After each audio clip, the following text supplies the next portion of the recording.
那一个根本的理解是，他认为人的生命是短暂的，岁月是短暂的，而且他的生命的旅程，他知道说，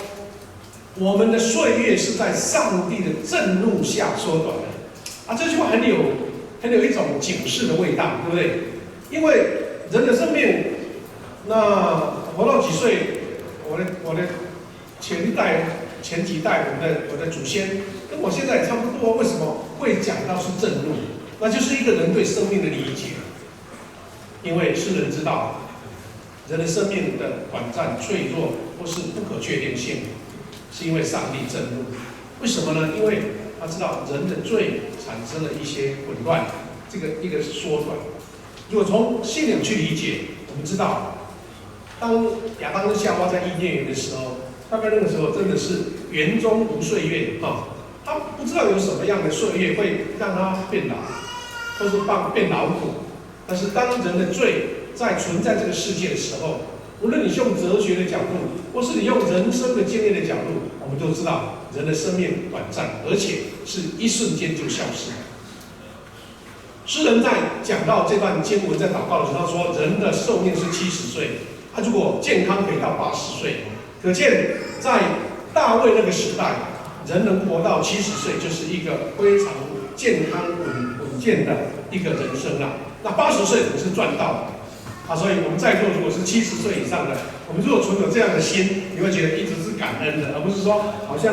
我要活到几岁才算是恩典，是因为你存着感恩的心。而且诗人的另外一个理解是，人的一生大概是用劳苦筹还。那当然每个人的人生观会不一样哈。有人认为说我们现在台湾的长辈，他是最幸福的一代，因为他们有的是经历了2次大战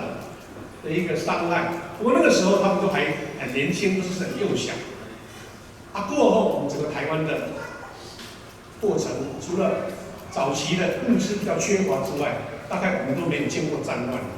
每一个人在年老的时候，我们在现在台湾算是虽然不是最好的，但是在对长辈的一个所谓的关注，还有包括一些福利，大概是我们政府最有限的财力之下，已经是最好的。可能慢慢以后，我们下一代的长辈可能没办法享受政府那么好的福利，因为我们的长辈越来越多，尤其是战后战后这个婴儿潮的时代，突然间就慢慢突然间，老年人的人口突然间增加很多。但是他所谓的劳苦筹还，不只是说我实质上生活的筹还，而是人有罪的捆绑，人有软弱，有病痛，有许多人世间人际关系产生的困难，还包括战乱，包括传染的疾病，包括大自然的伤害，这些都是在一个人的历史经历之下所产生的感悟所以我们再复习一下。这个诗人他在生命的体悟跟祷告，他在11节到12节说：谁晓得你愤怒的威力？谁明白你震怒的可畏？如果没有去理解上帝在这个世上的一个威严，或是他的一个公义的话，我们就会觉得说得过且过，随便过日子。但是当我们跟神的一个愤怒产生理解的时候，你会说：我存在的日子有恩典，那是神特别的恩惠。12节是我们很著名的经节，他说：求你教我们数算我们的年日，好使我们的心有智慧。这个事情很有意思。他说数算年日，谁不会算啊？我们现在的手机、电脑很好算，什么日子都算得出来。你出生那一天是礼拜几，你都看得出来啊。不是那种算，而是真正看待你每一天过的日子，到底是活在一个喜乐跟恩典之中，得到神特别的祝福，或是你面对一些挑战跟困难，或是难处的时候，你怎么样去用智慧面对？这个才是有智慧的心。如果说一个人他一生下来天天都没有任何的愁烦、困难，也许他是最幸福的一个。但是我我们在这个世上，就像诗人所说的，劳苦愁烦是我们必须要面对的。因为你有这样的提防，你有这样的面对，你有这样的智慧，你才能超越我们所碰到的困境。所以诗人的生命智慧，他是说，在人类有限的生命中体悟生命之道，那就有智慧去过有价值、能见证上帝的人生。当然，也有人觉得说，这个跟我没关啊，反正我天天喝酒玩乐、吃好吃的就过了。有人是怀着这种心的。不过，你知道，有这样心态的人，到年老的时候，你再问他，他觉得这样的态度是对吗？通常他发现自己钱没有了，身体退化了，眼目昏花了，然后整个人际关系被打乱了，他的权利、他的地位、他在社会的影响力减少的时候，他如果是过一种后悔的人生，那他就不是真的有智慧。人的智慧是在每一个阶段，他都能够面对他自己所存在的价值。那有一位很出名的灵修大师叫卢云神父他在20年前在加拿大他就过世了他写了很多灵修的书籍有一本书叫做《与岁月和好》，他是专门在讲卢云，他专门讲老年人怎么样面对他的日子。他说，你要跟你的岁月和好，而不是在抗拒，觉得说我还没老啊，但是其实你在身体在退化。你怎么样用智慧去面对你的人的人生啊？所以这个卢云他在这本书里面有几段就是让我们学习。他说，他在教导长辈如何用盼望、幽默、意象和温柔，在那个年纪慢慢衰老的过程当中，用这种心态去面对，然后转化成一个光明之路。意思就是说，人老了通常都有很不同的心情但是你怎么样透过信仰来找到一条光明之路？这个是卢云在这本书里面所强调的。他说，每一位老年都能成为光明之子，不但可以彼此拥抱跟接纳，而且重要是说，你所得到的生命智慧，这是年轻人他没有经历过的。虽然可能书里面有讲，可能一些故事当中有提到，但是没有亲身经历，那种感受是不一样的。但是你亲身将自己的经历、将自己的祝福传给下一代，那就是一个老年人最大的一个祝福那他也说，连迈入光明之路。所以他们一个长辈活着，也许他已经离开了社会的一些主导的地位，但是呢，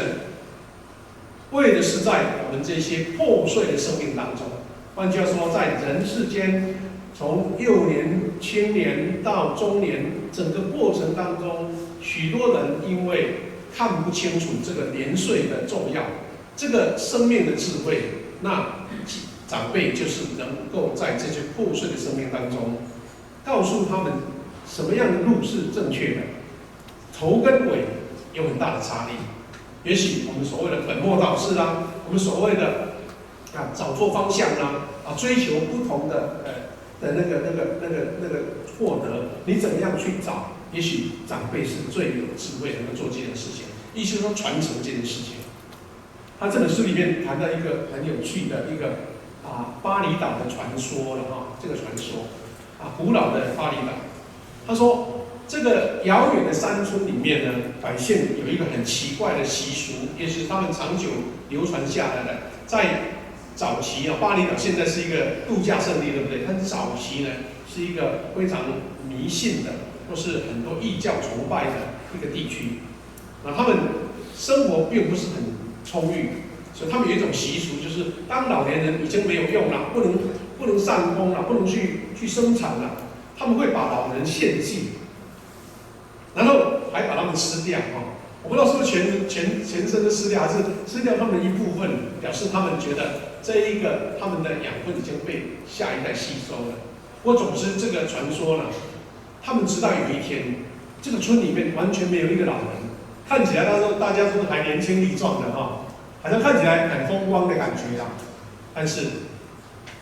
慢慢的这个村庄很多很优美的传统也消失了。好，那再来呢？他们后来这个村里面，他们需要盖一个像礼拜堂这种众人聚会的一个大礼堂。那早期没有所谓的那个钢筋混凝土啊，就是用很大的树木当柱子，或是当梁。好，他们就准备了好多的上好的材料，但是问题来了，怎么样把这个梁放上去？这个柱子是头跟尾怎么摆？他们没有经验。这个树有它的纹路，它有它的韧性，什么样的头跟尾摆下来才不会倒塌，才不会倾颓？那我们这边有很多建筑方面的专家那些现在都可以用科学数据去测量，但是以前都是凭经验的，这不是老一辈的经验。那问题来了，大家都不会，大家也不知道，怕说把这个梁放上去，把这个柱子立上去，哇，没多久就倒了。那不只是这个所有的前功尽弃，而且可能会死伤很多啊。那再来，他们在头痛的时候，他们在找不到解决方法的时候，突然间一个村里面的年轻人就大声讲一句话，他说：“我们的长辈啊，我有一个办法可以解决，只要你们答应，不要再吃老人了，不要把老人献祭，我就有办法能处理这个问题。”那这个村民就答应了，说好了。既然这个你能帮忙解决，那我们就决定以后就不吃老人了，不祭拜了。原来这个年轻人呢，就跑到深山一个山洞里面，把他的阿公把他带回来。他说：“我的答案在这里，我阿公都知道。”原来这个阿公他早期年轻时代曾经参与过当时他们那个旧的会堂的建立。树怎么样摆，树干怎么摆，那些木材怎么摆，他都知道。然后他们就在指导他们。原来他慢慢就多年的经验，一下子就解决梁柱正款的问题。那这个传说的故事到底是不是真实有这样的经验？其实，在世界有很多地方都有这样的传说。各位不知道有没有看过一部日本的电影？日本的一部电影在谈到说，有一个村庄，他们也是在长辈年老的时候，他的孩子就要把他背到山上，把他丢在那边，因为大家没饭可以吃了。如果年老还留在村里面，就成为非常羞耻的事情。所以这种习俗在古代那种经济不富裕我们的这个饮食或者我们所有的粮食不够的时候，这种事情都会发生。但是我们发现说，原来长辈他们的经验正好可以解决我们自己的困难。另外一段经文是保罗的劝勉，保罗的劝勉他不是教我们年轻人怎么样敬畏长辈他是讲说老年人要怎么做。那这个很少有经文这样子直接讲到老年人而且讲得很有趣这一部新约的书信是提多书啦，提多是保罗的一个徒弟保罗的门徒，那是保罗在传道上把他看成是信仰上的真儿子在1章4节有提。那保罗的2个信仰上的儿子，属灵的儿子，一个是提多，第二个就是提摩太，这是姓提的都是提字头的好，那个提多书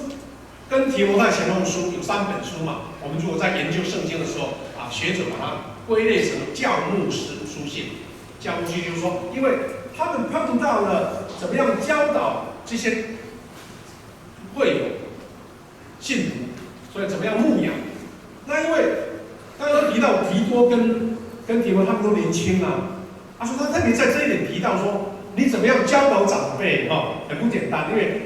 你如果是个年轻人，你怎么样教导长辈，对不对？那这位年轻的传道人得到保罗很大的重点，他是这样给他们建议。那这边圣经这样说：至于你的教义教导必须合乎健全的教义。换句话说，年轻的牧者、传道人，你要用圣经正确的教导来教导你的信徒、你的会友。表示说，牧师、牧者他们有很多责任，牧养啊、关心啊，还有很多的活动要主导，但是不能偏废的就是把圣经正确的信仰来告诉信徒。他就是保罗特别提醒这位年轻的传道人。而且他这2节跟3节特别提到老年人，他说你要劝老年人，要他们严肃、有好品德，管束自己，要有健全的信心、爱心跟耐心。那这个严肃这2个字有的那个翻译的译本，他直接讲到什么？讲到一个我们很熟悉的话，你就说不能喝太多酒。严肃的意思就是说你要约束你的身心，因为喝了酒会闹事。这样子，那牧师活到这个年纪，我才发现为什么人会喜欢喝酒？你有没有问到为什么会这样？你叫这个现在年轻的国高中的学生要他喝酒，他如果想要耍帅，可能会喝了。但是基本上年轻人喝酒觉得好像没什么特别的味道。我原来发现说年轻的人他们的味蕾很敏锐，他不需要酒来刺激。但是你年纪越来越大，觉得喝那个酒才让你的胃的刺激你，让你的胃不好所以难怪长辈越来越喝酒。但是喝酒如果一点点会感觉让你觉得心情不错但是通常很多人都不会控制，所以他才说老年人要严肃，有好品德管束自己，要有健全的信心、爱心跟耐心这样。而且不只是保罗说要告诉这些老的男生、老男人，而且老女人也要教导。哇，这个圣经很有趣。他说，你要劝年老的妇女要行为谨慎，不可搬弄是非，不可做酒的奴隶，要做好榜样。当然这些教导都很棒，但是我们会觉得很有趣。你如果回忆到说，保罗在2000年前他所面对的长辈，可能有这些要提醒嘛，因为有遇到这样的困难，或者有这样的软弱，才要教导他们嘛。但是这2个老的男生或老的女生都讲说不要喝酒，那就很奇怪了那我就觉得很有趣，就是最近看到一些资料，就觉得酒对人的文化是影响很大的，酒对人的文明也影响很大。保罗在这段经文的劝勉是说，要劝勉年纪大的长辈，含老年的妇女，因为年纪大，你在社会有一定的地位。所以必须要有好的信仰跟生活的榜样留给年轻人所以保罗就提醒提多说，你要用这样的正面的角度，不只是让老年人把那些不好的坏习惯他说搬弄是非，比如说可能讲一大堆话，无为不为的一直讲让孩子或是晚辈觉得对你没有信心所以要把信仰跟生活的榜样留给年轻人。而且他提到说，不要做酒的奴隶男生女生都有这样。那我就觉得很有趣酒在人类的文明当中你知道连希腊的神话都有酒神嘛，所以你知道说这个酒多久以前就有了，我们不知道。但是特别在地中海的沿岸因为它那个气候很适合葡萄长得葡萄非常好你知道像法国啦像希腊地中海沿岸这个葡萄的生长，那葡萄后来酿成酒，就变成他们觉得最棒的一种饮料。但是很多人都没有办法胜过酒精的影响。所以酒，我们在座也许有人对喝酒很有品味对什么酒都很熟悉。但是我们自己安静的思想看看，酒对人的生命过程当中，你觉得负面比较大还是正面比较大？我觉得可能你在跟朋友喝一小杯的时候觉得很愉快，那个时候可能气氛很好，但是喝完之后，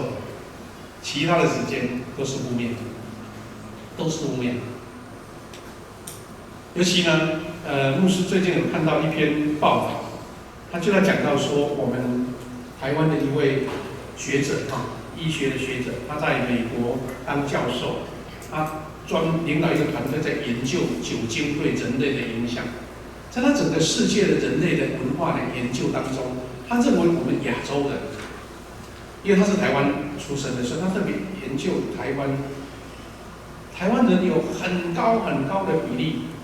是一种叫做，因为可能你的基因引起的，是叫做酒精不耐症。酒精不耐症，也许你很会抢水，你会喝，但是喝下去，你的身体对酒精的抵抗力是弱的。所以呢，有的人觉得说我没醉，他其实他开车歪来歪去，他撞了好几辆，他自己也差一点牺牲了生命。所以他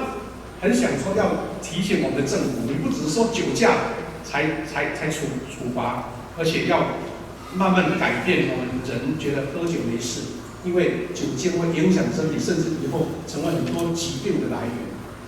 不是因为你不敢喝，是因为我们的身体、我们的基因里面，台湾人有很大的比例。他说1/3到1半的人对酒精不耐症。所以他说，有人喝下去很脸红。他说这个很好的提醒。他说脸红其实就是酒精不耐症的现象。我们台湾长期以来，最近这几年呢，天天社会新闻都看到说，有人因为喝酒、酒驾，很多无辜的生命被牺牲了。大学生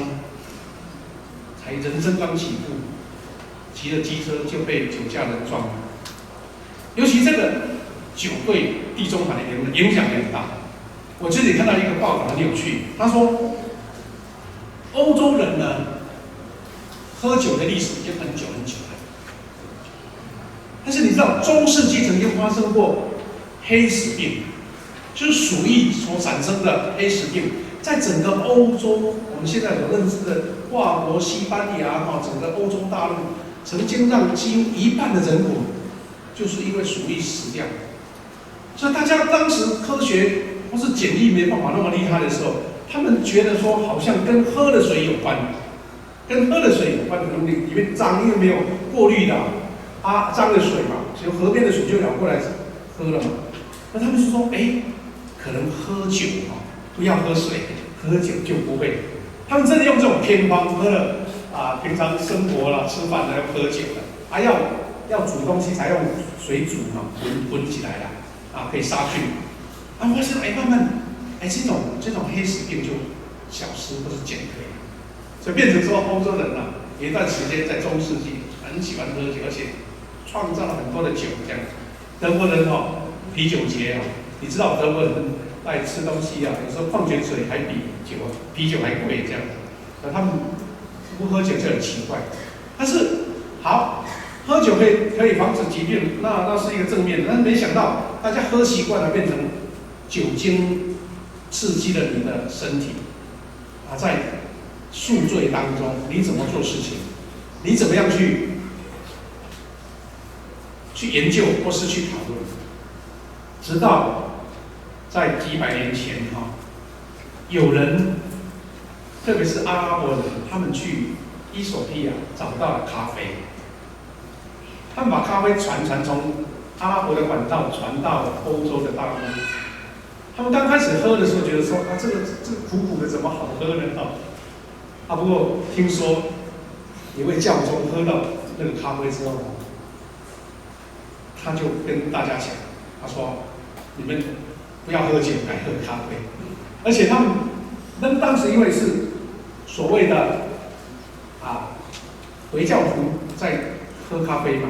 所以他们觉得说这个是魔鬼的饮料，那怎么可以喝呢？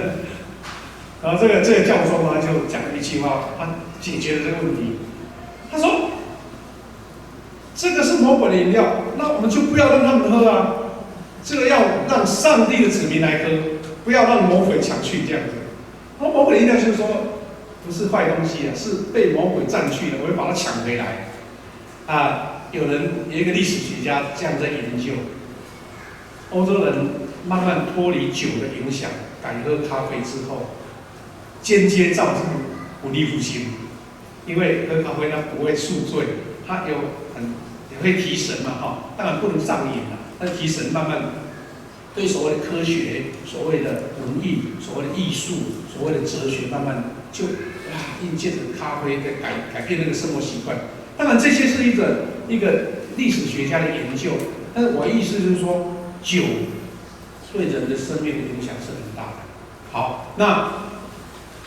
更不用说酒驾。但是保罗在2000年就发现酒对人的影响，所以他就劝告老年的男生或女生不要被酒所捆绑。所以各位弟兄姐妹，我们基督徒并没有禁酒，没有禁酒，但是特别圣经讲说，不要醉酒，不要酒醉。换句话说，酒一点点可能会让你一个调试你的胃口，但是一旦喝多了，对你身体无益，而且保罗说这样会影响很多。我们看到时间的关系，牧师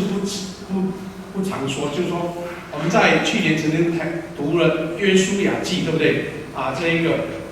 征服人生提到最后一段的时候，约书亚怎么样用他临终的遗言来做信仰的典范？那这段经文呢？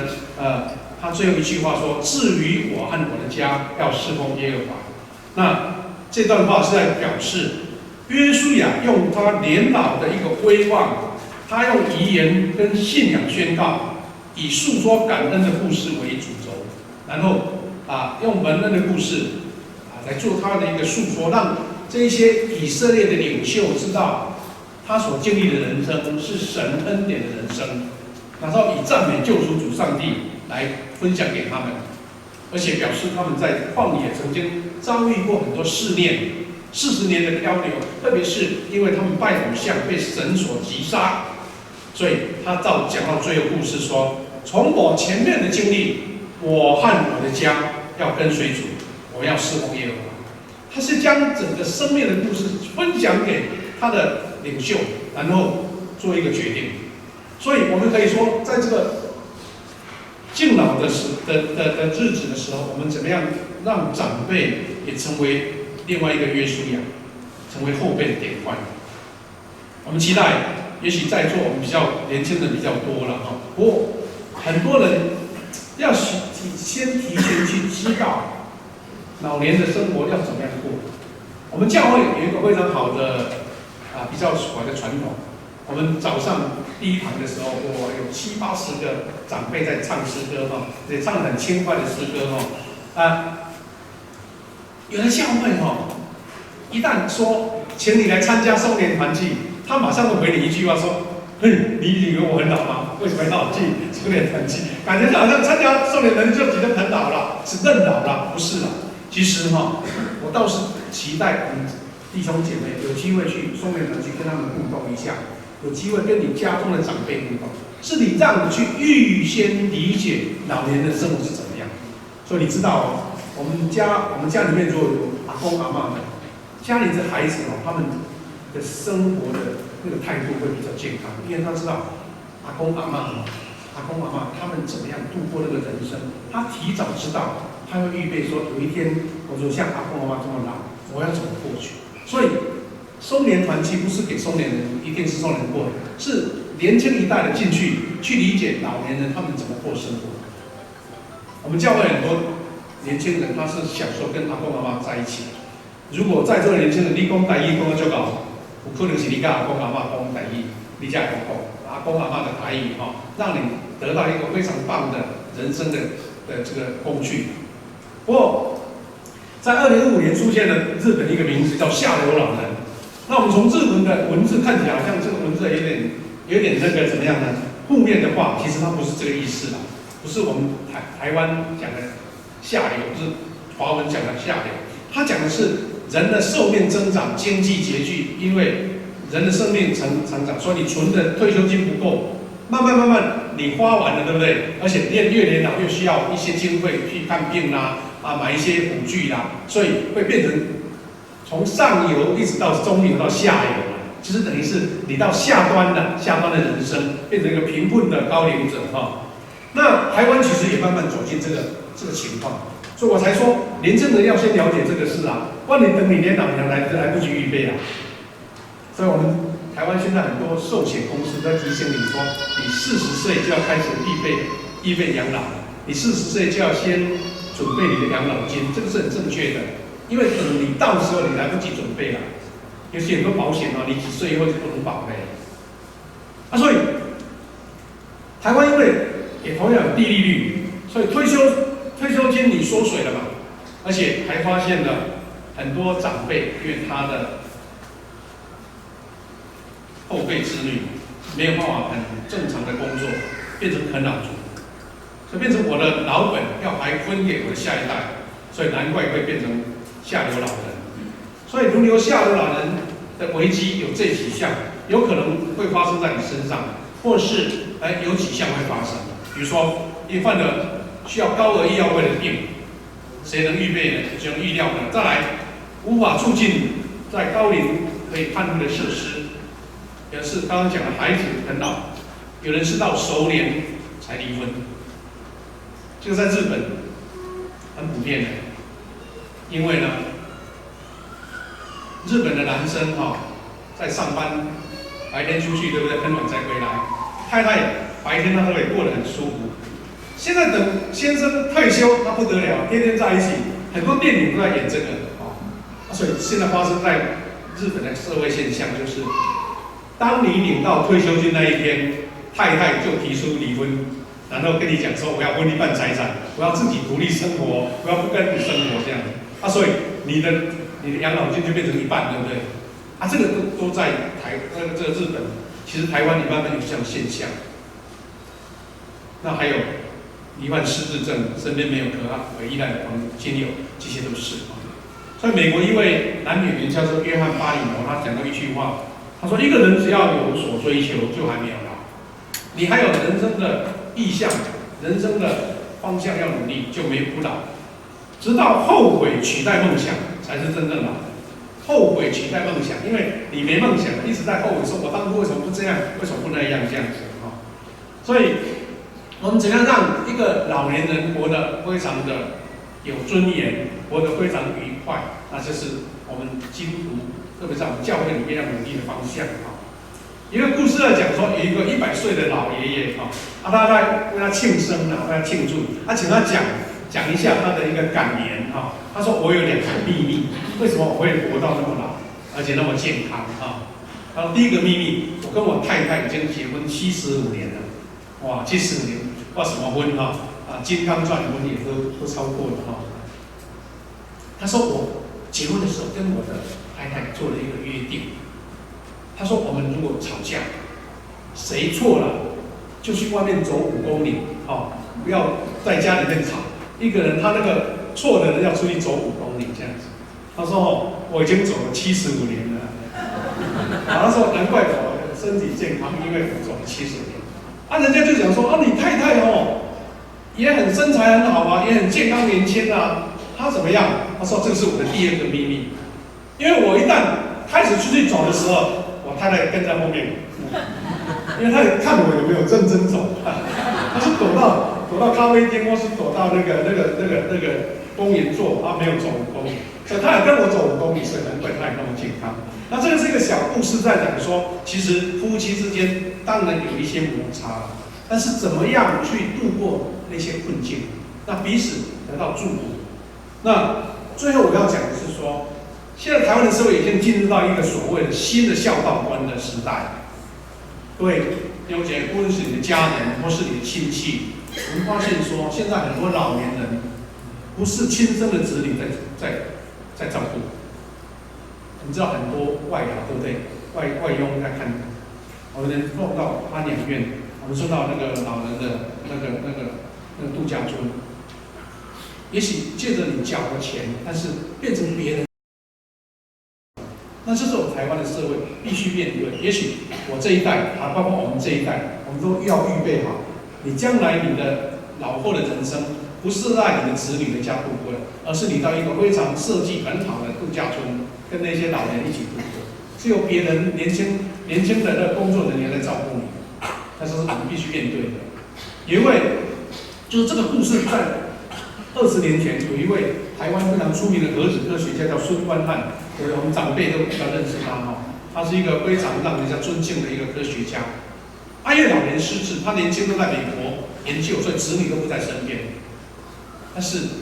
他这样的情况竟然，因为他做了很多对社会国家有助的事情，所以他的学生义务的为他照顾，直到他终老。尤其当时发生一件事情，我们知道有一位非常出名的作家叫伯阳，他因为当时白色恐怖被抓去关了，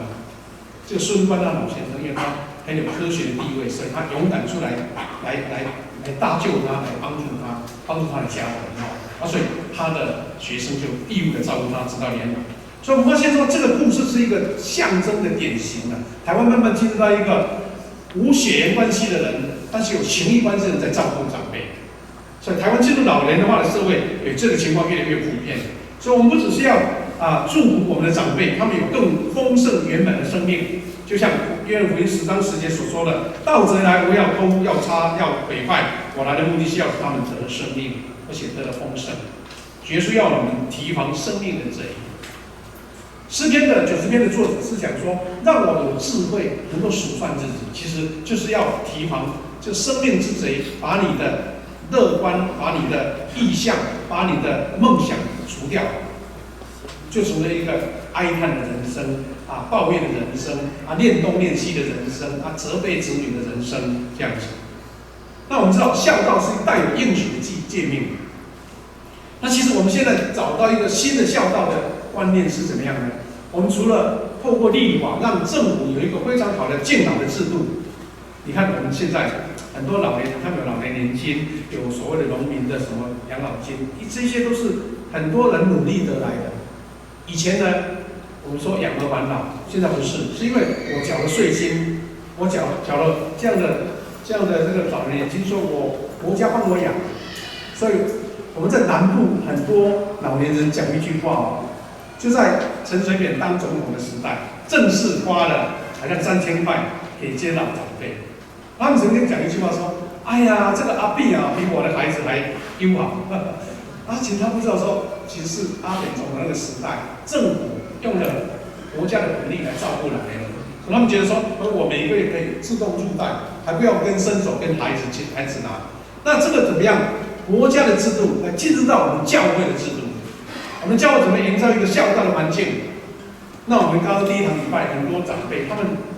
给牧师的一个回应就是说：“哎呀，我好喜欢来教会，好棒！”特别我们李伟执事他妈妈，每次看到牧师说：“哇，来教会是我最快乐的时光我们说，如果每一位长辈都觉得来教会就是他年轻起来了。他觉得自己有用，他觉得跟长辈一起生活多快乐。其实我们教会如果能再努力这个区块，其实就是在我们所谓的新的孝道观当中的一种。感谢主，这是我们所谓的把孝道来扩大。所以刚刚不是讲说你要孝敬父母，对不对？你在人生会长久嘛，你会长寿。其实我们另外一个角度是说，新的孝道观，虽然不是你亲生的父母。但是因为借着这个爱，借着教会的教导，你敬爱了我们教会的长辈，我就觉得你也同样会领受这个祝福。就像我的爸爸妈妈人在离岛，我1年最多可以回去1、2次，你怎么样去孝敬他呢？但是有西美教会的长辈，也是会帮忙照顾、帮忙协助，你会觉得心中有一个依靠。同样的。教会的长辈虽然不是我们有血缘关系，但是我们因为孝敬他们，也得到上帝的恩典。因为我们所谓的敬啊，就是在敬上帝。耶稣说：“你坐在最小的身上，就在坐在我身上。”感谢主，我期待我们教会，特别是第2堂礼拜，很多弟兄姐妹你还很年轻，但是因为你知道年老的情况，从圣经的教导，我们怎么样让我们教会成为一个敬老的环境？这个社会是对长辈尊敬的环境。让他们的美好的属灵的情况能够成为我们的学习。